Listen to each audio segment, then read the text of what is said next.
përsëri këtu nga zyra ime, sepse ka një tjetër lajm shumë të mirë në projekt buxhetin 2026, i cili është fillimi i praktikës së indeksimit vjetor edhe për pagat e punonjësve të sektorit publik, qoftë në nivel qendror, qoftë në nivel vendor, të cilat do të korrektohen çdo vit në bazë të inflacionit. Kjo është një politikë e re pagash që e kombinuar me rritjen e përgjithshme si rezultat i rritjes pagës minimale për të gjithë, i shton gati 100 milion euro qysh në vitin e parë 2026, shumës që mandati i katërt do të vërë në dispozicion të rritjes së fuqisë blerëse të gjitha kategorive shoqërore. Kështu,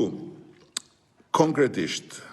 10.600 punonjës shërbimi, sanitare, shofer, teknik, protokollist, arkivist, magazinier,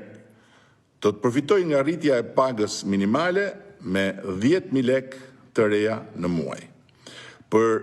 specialistët e administratës publike, rritja do të jetë 5.000 lek të reja.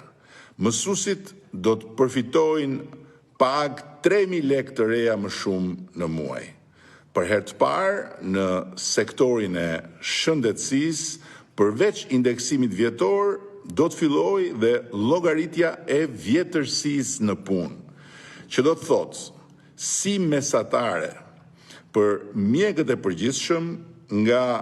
131.700 lek në 143.500 lek të reja në muaj, për mjekët në spitale nga 174.000 lek në 186.000 lek të reja në muaj, për infermierët nga 87.000 lek